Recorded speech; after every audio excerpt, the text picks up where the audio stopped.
Usa ka pagtuo, usa ka tingog, usa ka katawhan.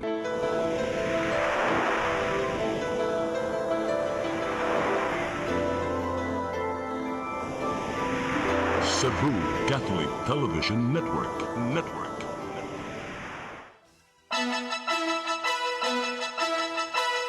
Uluhan sa mga balita sa Sayri 47. Langay nga paghuman sa Cebu City Medical Center. Gisita sa Commission on Audit. Samtang 40 ka mga kawani sa LTO nga nalambigit sa pagpangurakot. Gitakta. Public hearing sa pagtugot sa electric tricycle sa syudad sa Mandaue. Gipahigayon. Lalaki nga magpa-check up na ligsan og dump truck. Patay. Sugbo, Kabisayan ug Mindanao, Pilipinas ug sa katawhan. Kutob sa maabot sa tong Sibya sa tibuok kalibutan maayong hapon. Live kita karon sa CCTN Channel 47 ug kini ang tulumanon sa nagunang kasayuran nga angay natong masayran. Tulumanon sa patas nga mga balita ug opinyon. Sa ngalan ni Dennis Tabar, ako si Danica Cabales Tecling. Kini ang Sayri 47.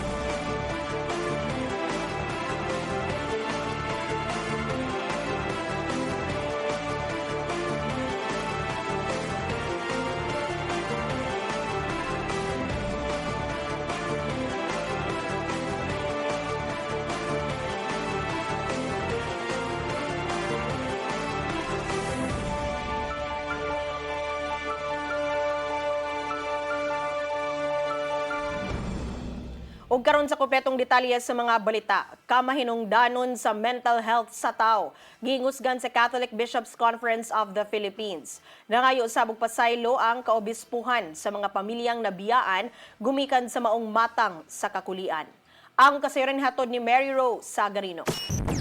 Nangayo ang Catholic Bishops' Conference of the Philippines ngadto sa mga pamilyang nabiyaan ug napasagdan humanawag tangan og mahal sa kinabuhi tungod lang sa pagkutlo sa kinabuhi. Sa gilawatang pastoral letter human sa ika-132 nga plenary assembly sa Ozamis City sa miaging semana, gipanawagan sa mga kaobispuhan ang isig ka parokya nga tabangan ang mga pamilyang nagbangutan nga adunay tumang kaluoy ug paglaom. Nakita hinuon sa mga obispo ang kasakit nga naangkon sa matag pamilya mang wala gipadayon ang nahimong relasyon ngadto sa simbahang Katoliko. Matud sa suwat nga giluwatan ni CBCP President ug Lipa Archbishop Gilbert Garcera nga nabatian nilang adunay panagbuwag ang mga nabiyaan ngadto sa bay sa Ginoo tungod sa naangkong kasakit. Maong giawhag sa CBCP ang mga kaparian nga abagan ang maong mga pamilya pinaagi sa paghatag og funeral rite nga pinasubay sa mga lagda gikan sa simbahan. Dugang pa sa mga kaobispuhan nga mahinungdanon ang kinabuhi sa tao bisan pa man sa mga pagsuway nga giatubang. Gihimugatan nila nga dili usa ka timailhan sa kahuyang sa tao o silot gikan sa Ginoo ang mental illness. Apan usa kini kamatang sa kondisyon nga nanginahanglan og tumang pag-amuma, pag-atiman ug kaluoy ngadto kanila. Gipanawagan usab sa CBCP ang mga Catholic schools, basic ecclesial communities ug mga pamilya nga anda mohangop sa mga nangayo og tabang sa walay pagkusmod ug pagsaway. Og labaw sa tanan, gidasig sa CBCP ang mga adunay mental health problems nga mudangop yud sa mga eksperto aron atimanon sa labing daling panahon. Mary Rose Sagarino, CCTN News. Gisita sa Commission on Audit ang Cebu City Government tungod sa kalangay sa katukuran sa Cebu City Medical Center. Matod sa 2025 Annual Audit Report, miabot og 1.13 billion pesos ang gigasto sa syudad taliwa sa mga problemang nasugatan sa padayong katukuran sa Tambalanan. Gikan kini sa mga kakulian sa kontrata hangtod na sa mga kakuwang sa nahimong pagpatukod.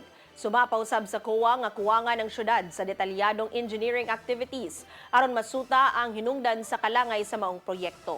Dugang pa sa audit report nga napakyas ang Department of Engineering and Public Works sa pagtuman sa gipangayong dokumento alang sa himuong technical audit.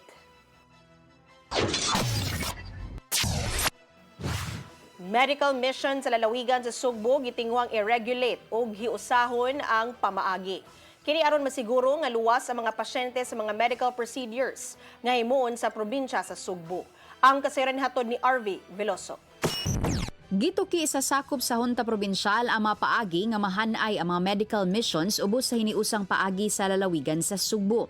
Atol sa regular session sa Hunta, gipatawag ni ini ang nagkadaiyang representante gikan sa kagamhanan, hospitals ug professional organizations nga magsilbing pundasyon sa giplano nga ordinansa nga gikatakdang iduso pag-establisar usab sa standard guidelines ug procedures alang sa mga health outreach activities.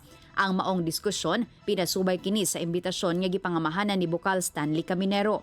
Matod ni Caminero, ngat gitinguha ang pagduso sa maong paagi aron pag-address sa kakuwangon sa iniusang paagi sa pagproseso alang sa mga request sa pagpaygayon og medical mission sa probinsya.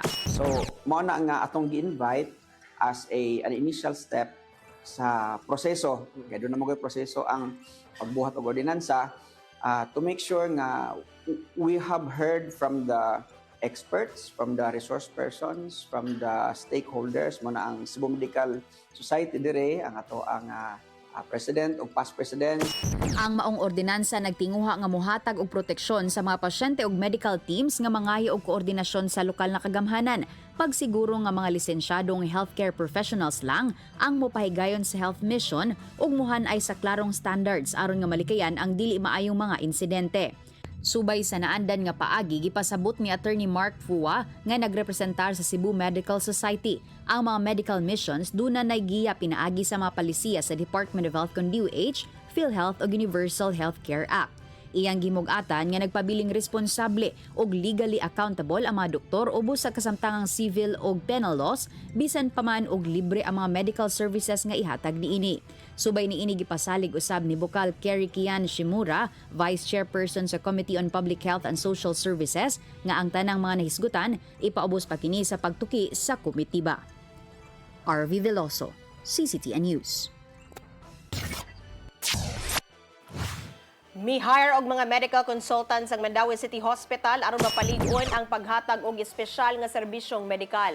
Ato sa sesyon sa Konseho sa Dakbayan, gipaila ang consultants nga mga espesyalista sa pathology ug laboratory diagnostics, addiction medicine ug substance use treatment, ingon man sa radiology, ultrasonology ug diagnostic imaging. Gipasabot ni Doktora Ligaya Lacambini Dargantes, pangu sa City Hospital nga kabahin kini sa mga rekisito sa Department of Health. Pagpangandam na usab kini sa tambalanan alang sa giplanong pagpalapad sa kapasidad niini subay sa itukod sa lokal nga kagamhanan nga modernong City Hospital.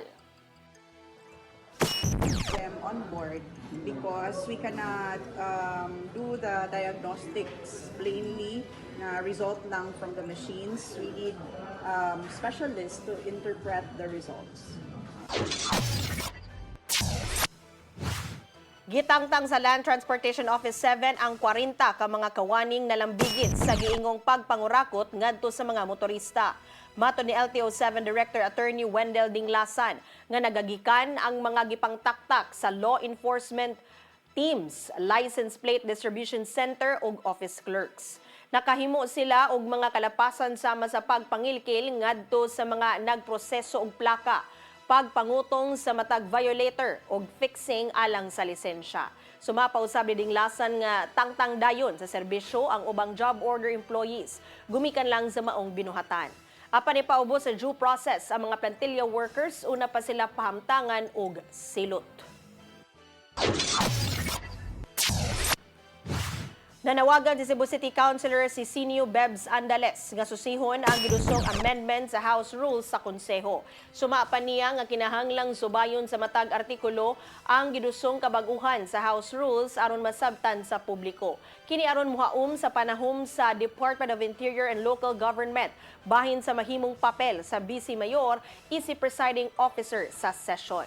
Buot sa mga sakop sa konseho nga kutob lang sa pagpangu sa sesyon ang mahimong trabaho ug himuong tiebreaker lang kung adunay himuong butasyon. Gikan kini sa kaniadtong pagduso og mga resolusyon ug ordinansa ug pagsalmot sa mga debate sa plenaryo.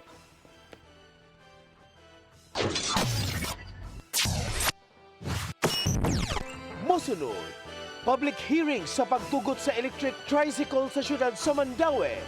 Hipahigayon. Kana ug daghan pa mga balita sa pagbalik sa Sayri 47.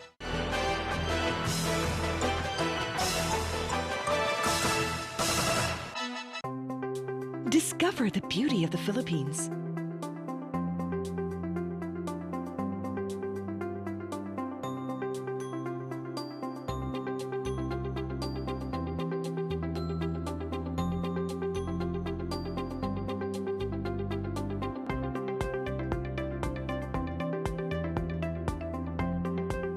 With Philippine Airlines, the country's flag carrier.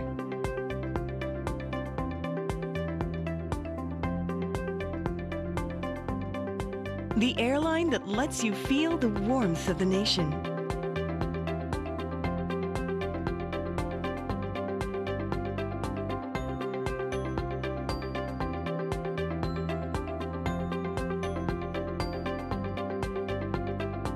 Mabuhay!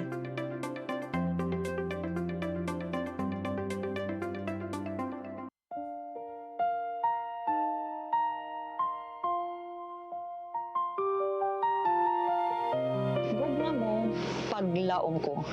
Usa ka misyon sa gugma ug paglaom alang sa ato ang mga igsoon. Nga halos nawad ana og pagtuo sa ilang kaugmaon, daghan kanila ang nag-antos sa kalisod ug kasakit. Apan pinaagi sa gugma sa Ginoo, atong gipakita nga adunay mga tawo nga anda mutabang sa mupadayon ug paghatag ug paglaom. Ang tinuod nga gugma walay pili, bata man, tigulang, pobre man o adunahan. Bisan pa sa mga mananap nga nagkinahanglan o kaluoy o pag-atiman. Kutob sa atong mahimo, magtinabangay kita sa paghatag o kahayag sa ilahang kinabuhi. Busa, mga igsoon, hinahot nga ablihan nato ang atong kasing-kasing sa pagtabang sa uban. Ang inyong gamay nga tabang mahimo ng dako nga paglaom alang sa nanginhanglan. Kamo mahimong instrumento sa gugma ug panalangin sa Ginoo. Kini ang programa nga Gugma Mo, Paglaom Ko. Daghang salamat ang inyong alagad si Miss J.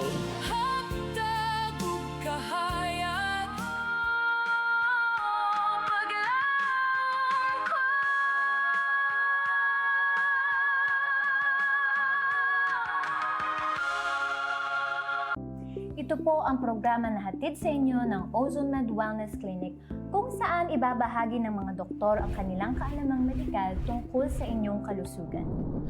Minsan nami-misdiagnose, ovarian pala yun, pero ang presentation parang appendicitis. No? Sinasabing degenerative diseases, kadalasan ani iniisip ng mga tao no nga kaliwat ninyo ka na arthritis, kaliwat nga na ay rheuma, Dok.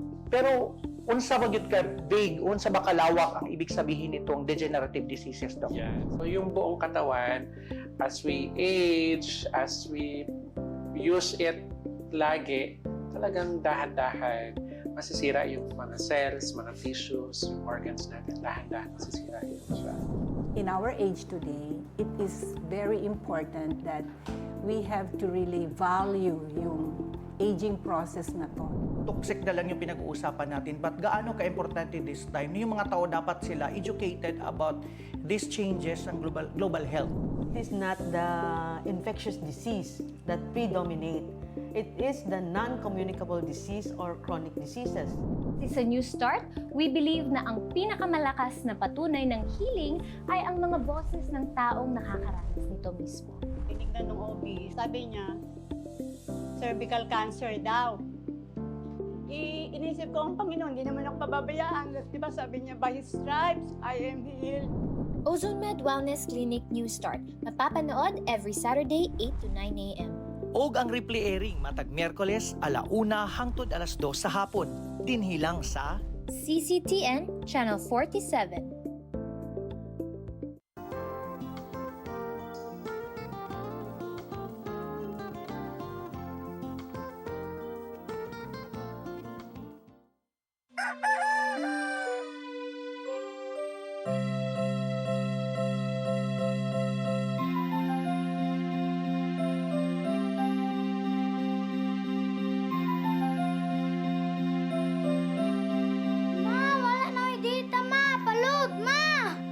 Sorry ma'am, na-late ko.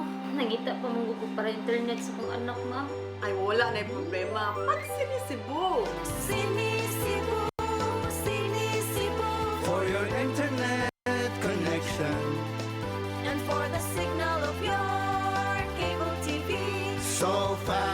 straight that transmission to your home. Cine Cebu. Cine Cebu, Cine Cebu offers you to have fiber optics For your viewing experience, perfect and clear so far. so great and affordable for you to enjoy. Cine Cebu. Cine Cebu Television Network Incorporated offers fiber to the home broadband internet, bundled with fiber to the home cable TV connection. Cine Cebu Television Network Incorporated, with its operation in Metro Cebu and the whole province of Cebu soon. And affordable for you to enjoy. Cine Cebu. Ang kinabuhi puno sa hagit. Sugpil na ka, Dri, ha? Ay, paginarte! Pagdita ka! Puno sa pangutana. Bata pa gani ka kayo? Nagpuyab-uyab na ka? Kinsa man ang mga masakitin nato din ay karon ha, kinsa! Kung si buti mo'y pasabot, Daddy. Puno sa luha. Pagpili pa, ako nga imong anak o kanay imong mga babae. Kasuko. Yung ano pa? Ano itang ka ni Papa? Apan bisan mangit-ngit pa ang imong kalibutan, aduna pa'y nagpahiping kahayag. Aduna ka pa'y kasumbungan. Mga laman, hanap na. Dear Tatay, Tunog na unlod na. Nganong Way laing paagi aron masabtan nato ang Biblia. Kinahanglan nga doon natay relasyon kang Hesus. Hangtod sa layan natong panaguban, daghang salamat. Shalom. Tunog na unlod na.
Balik sa atong mga balita. Public hearing kabahin sa sugyot nga pagtugot sa electric tricycle sa syudad sa Mandaue, gipahigayon.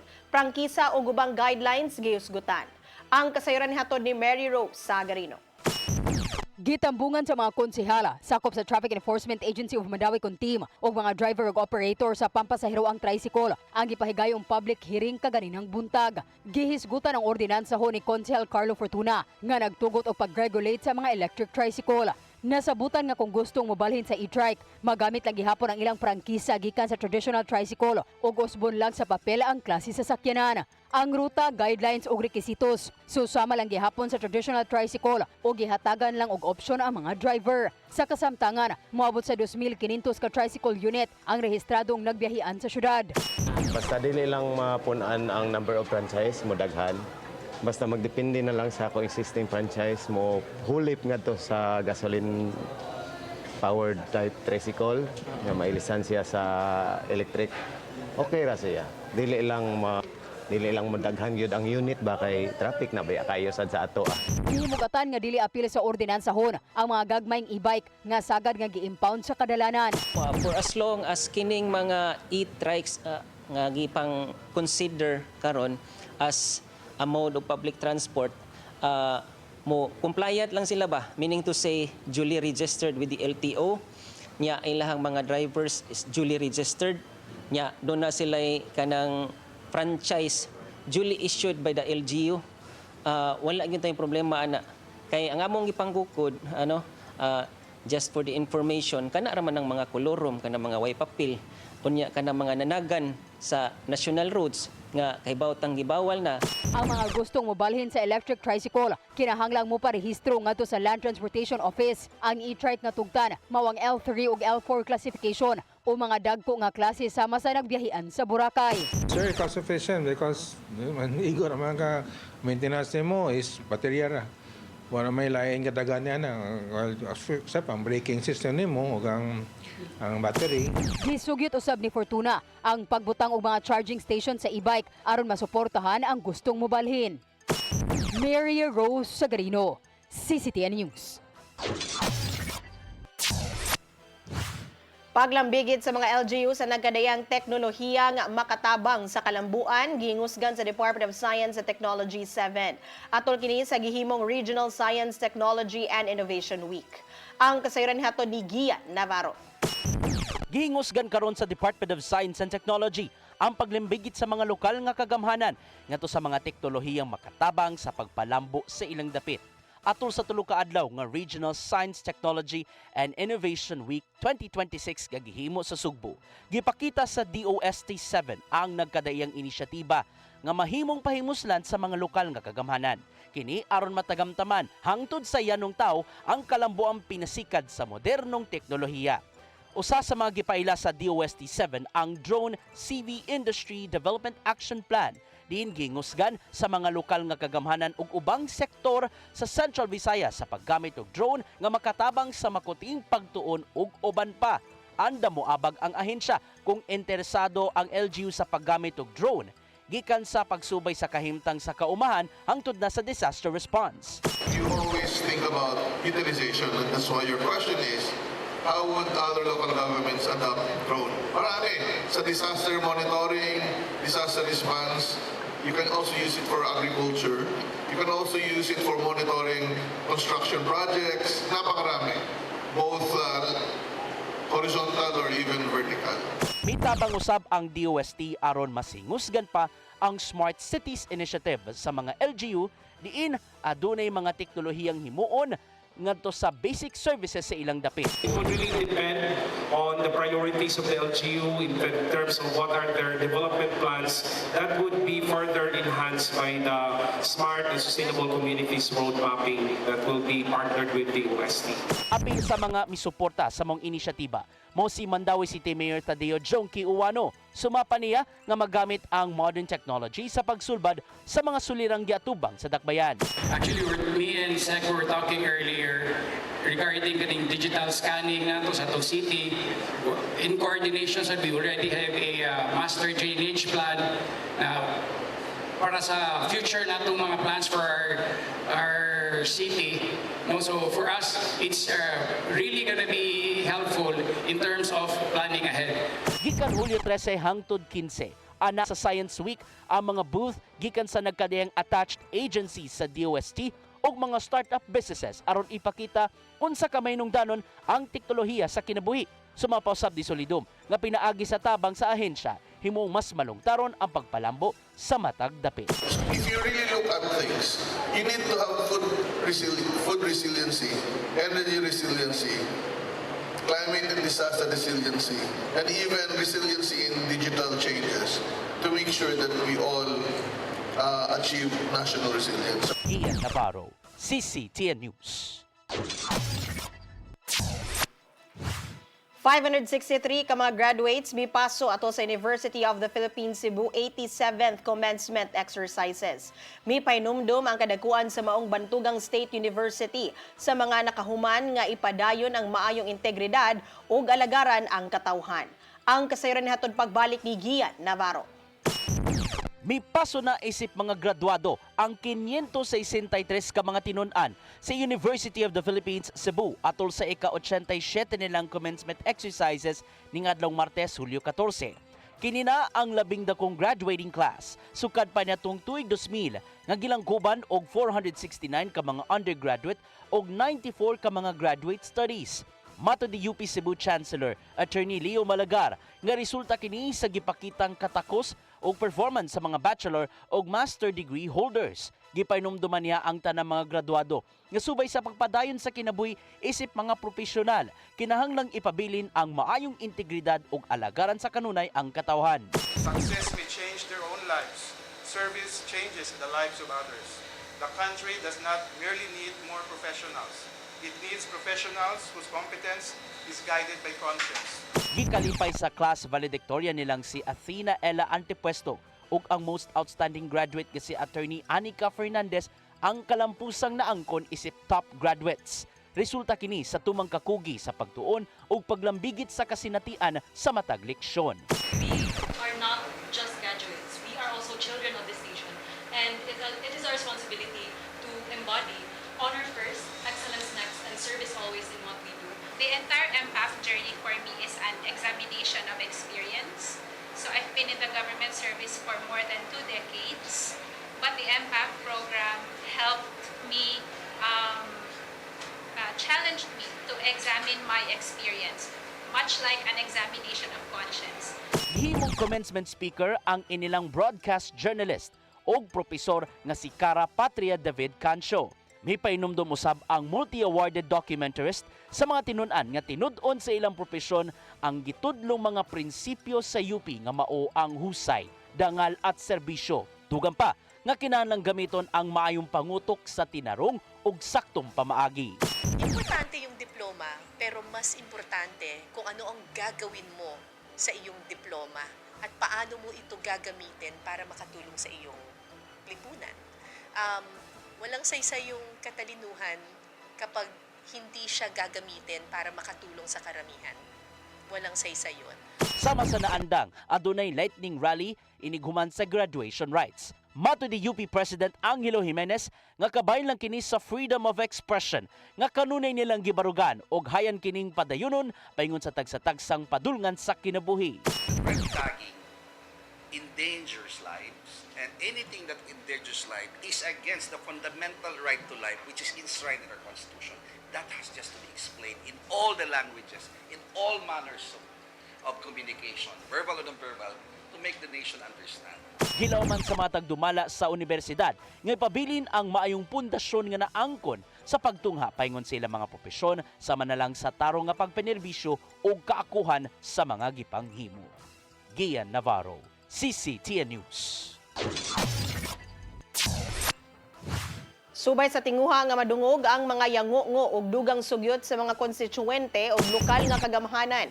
Ingon og sa nagkadaiyang sektor sa Sugbo, gipahigayon ang usa ka participatory governance summit sa Sugbo karong adlaw. Ang summit gitambungan sa moabot 2,000 ka mga representante gikan sa lain-laing mga organisasyon ug business groups aron isgutan ang managlahing concerns, best practices ug mga laka nga masulbad o maalibyuhan ang mga hagit sa matag lokalidad. Kini inabagan sa Department of the Interior and Local Government kun DILG Cebu ug Ramon Aboites Foundation Incorporated kun RAFI. Si Attorney Ace Durano, Provincial Administrator, nagkanayon nga paagi kini sa kagamhanan nga madungog ang nagkadaiyang sektor ug muhimo og mga hiniusang lakang nga makahatag og kalambuan sa Sugbo. Nang hinaot ang kagamhanan nga sa niining paagi makadala og lain-laing pagtulunan ang matag lokalidad nga magamit niini sa pagpalambo sa kaugalingong komunidad. My statement is, in this bloodbath and bludgeoning, I will be blooded but unbowed.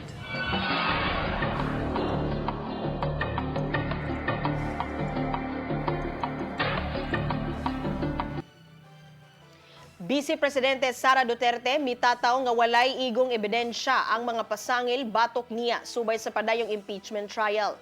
Nagkalalis gihapon ang prosecution ug defense bahin sa mga pamahayag sa saksi nilang si Attorney Jeremy Lotok gikan sa NBI. Ang kasayuran hato ni Gian Navarro. Gihimugatan ni Vice Presidente Sara Duterte nga walay igong ebidensya ang mga pasangil nga giatubang dungan sa padayong paghukom siyang posisyon sa nagpadayong impeachment trial sa Senado. Matod sa giluwatang statement, wala na uyunan sa Vice Presidente ang gidangatan sa ikaupat nga adlaw sa trial, din gipakita ang giingong pagpanghulga sa kasamtangang administrasyon.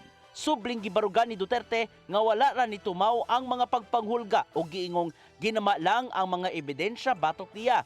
Dugang pa nga usik-usik lang sa panudanan sa nasod ang gihimo sa Senate Impeachment Court kay mawagtangan gyapon ang pagsalig sa katawhan. Nakita ni Duterte nga ang impeachment proceeding kinahanglang di pakapinan og espekulasyon, pagpanagna og kakuwang sa pagpamatuod. Sa ikalimang adlaw sa napadayong trial, gipaubos sa cross-examination si Attorney Jeremy Loto kinsang kanhi NBI Cybercrime Division Head o kasamtangang BARM Regional Director. Gipangutanan ni Attorney Mark Vinluan sa defense team ang saksing si Lotok kung tinud-anay ba ang mga pamahayag ni Vice Presidente Duterte batok tilang Presidente Bongbong Marcos, First Lady Lisa Araneta Marcos ug County House Speaker Martin Romualdez. Based on our investigation, as to the existence of that utterances, dahil may mga pieces of evidence kami. But whether or not nangyari yan, wala ho akong personal knowledge, sir. Alright. In the same way, you also do not have personal knowledge that VP Sara contracted an assassin, correct? Your Honor, the video dated November 26, 2024, the Vice President reiterated... It's answerable by yes or no, Your Honor. How can he be... Is answering? How can he be... Counsels, kindly settle down. Hangtod nga nagkainitay ang prosecution ng defense panel sa nahimo mga tubag gikan sa maong witness. Nisangput usab kini sa nahimong pagpanalipod sa defense team bahin sa grado ni Vice Presidente Duterte sa pagkaabogado. The counsel is twisting the answer of the witness. If I may, can I finish? Counsel for the parties, kindly settle down. Can I finish? The witness said that he confirmed as to the fact that the utterances were made. That's why, Your Honor, I have objected. Kindly be more specific. Attorney Lotok, you know what's being asked for. Ino nag-intervene si Presiding Officer Senator Francis Cheese Escudero nga kung mahimo, likayan ang maong mga matang sa pamahayan. Objection Counsel for the relevance. respondent, kindly avoid those Yes, we will comply, Your Honor. statements, given that there are a lot of lawyers here and you don't know what their grades are. We will comply, Your Honor. Ian Navarro, CCTN News. Gitataw ni Cebu City Mayor Nestor Arceval nga mahinungdanon ang mga lakaw niya sa kauluhan ni adtong Lunes. Una, nakikita si Arceval sa mga leader sa Boy Scouts of the Philippines aron paligunon ang partnership sa syudad nga makatabang ngadto sa mga kabatan-unan. Nakigsabot usab ang mayor kang Budget Secretary Kim De Leon aron hangyoon nga aprubahan ang Local Government Support Fund nga magamit sa mga infrastructure projects sa syudad. Kini ang nahimong tubag ni Arceval human gisaway ni Vice Mayor Tomas Osmeña nganong wala siya sa Cebu City Hall niadtong Lunes aron sa ulugon ang kadaugan sa West Philippine Sea. Namahayag ang Vice Mayor ni anang panahon nga playing safe lang si Arceval kung isgutan ang pagpanalipod sa nasod batok sa China. Apan gimugatan sa mayor nga igo lang niyang gialagaran ang Cebu City o giatagan og pagtagad ang kayuhan sa mga konstituwente.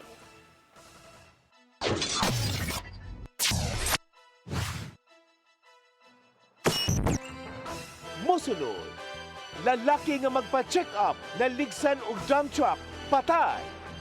Kana og daghan pa mga balita sa pagbalik sa Sayri 47.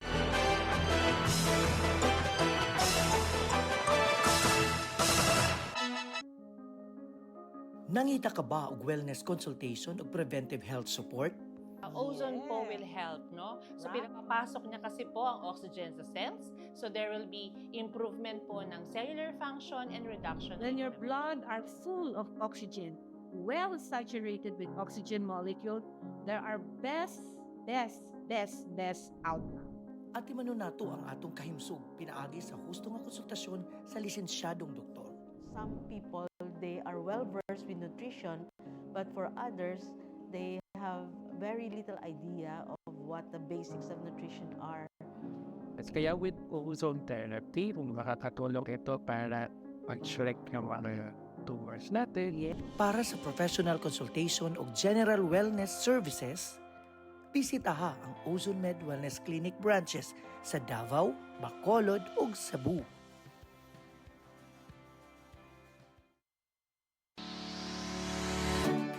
Looking for the best internet deals in Negros Oriental? Field Products Negros is here to bring you fast, reliable, and affordable internet with plans made just for you. For as low as 899 pesos per month, enjoy speeds of 50 Mbps, perfect for streaming, working, or studying from home. Need more speed? No problem. Get 100 Mbps for just 1,199 pesos. 150 Mbps for only 1,499 pesos, or our fastest plan, 400 Mbps for just 2,399 pesos per month. Plus, you can add over 100 cable TV channels to your internet plan for just an additional 100 pesos per month. That's entertainment and lightning fast internet all in one. Enjoy no installation fees and start today with a 1,000 peso customer deposit. Call us now or visit our website to sign up with the Field Products Negros.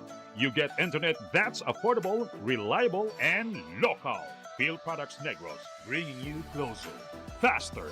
Call us at 0917-631-5240 or visit our website www.fieldproductsnegros.net or our Facebook page, Field Products Dumaguete. Subscribe now. I am the God that healeth thee. I am the Lord, your healer. I sent my word and healed your disease. I am the Lord, your healer. I am the God that healeth thee. I am the Lord, your healer. I sent my word and healed your disease.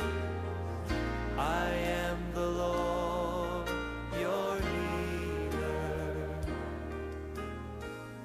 I am the God that healeth thee.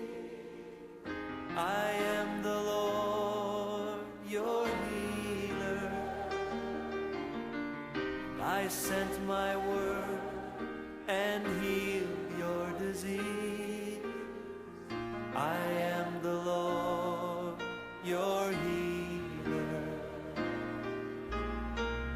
I am the God that healeth thee. I am the Lord, your healer.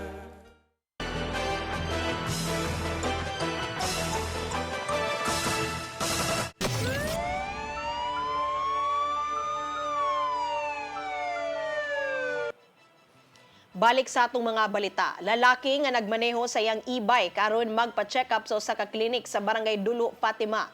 Giingong giatake sa kasing-kasing ug naligsan sa gikasugat nga dump truck human matumba sa karsada. Ang insidente nakuha pa sa CCTV footage. Ang kasayuran hatod ni Arnold Bustamante.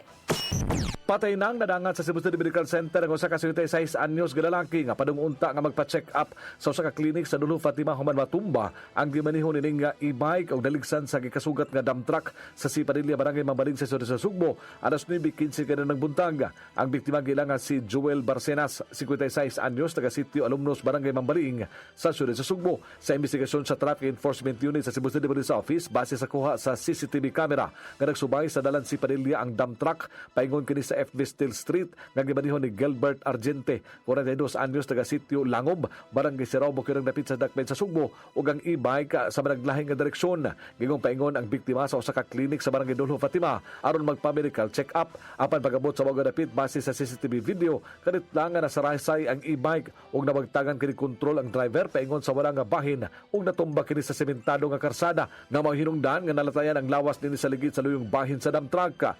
Nakaangkod og dakong kadaot sa sa ulo ug lawas ang biktima nga daling gidala sa CCMC apan gideklara kini nga dead on arrival. Gisusi karon sa mga investigador sa TEU sa migawas nga impormasyon nga giatake sa kasing-kasing ang biktima sa wala pa kini maligsan sa gikasugat nga dump truck. Kasamtangan nga gikustorya sa Traffic Enforcement Unit ang driver nga si Argente o giandaman kini kasong reckless imprudence resulting in homicide batok sa driver sa dump truck. Arnold Bustamante, CCTV News. Nasunog ang choir area sa Holy Family Parish sa Barangay Magikay, syudad sa Mandawi kagabi. Nidawat ang tawag alas 8:24 sa gabi. Giisa sa first alarm ug napaong rausab ug alas 8:39 sa gabi.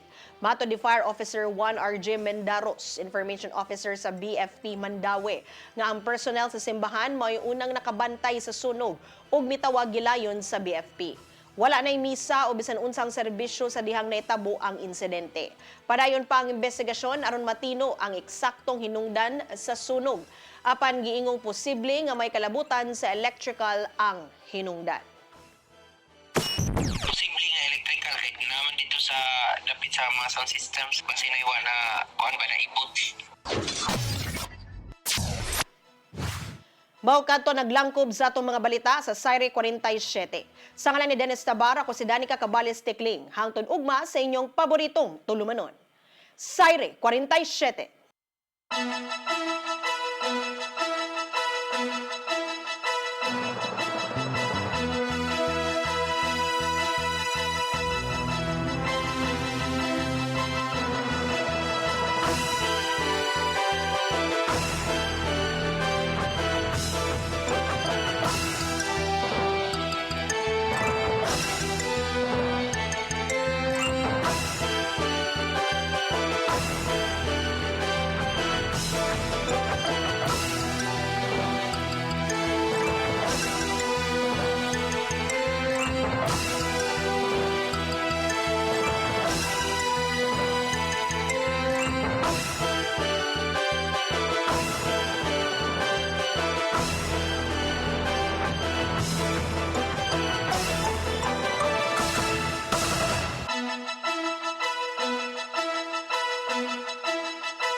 Your song. Your music.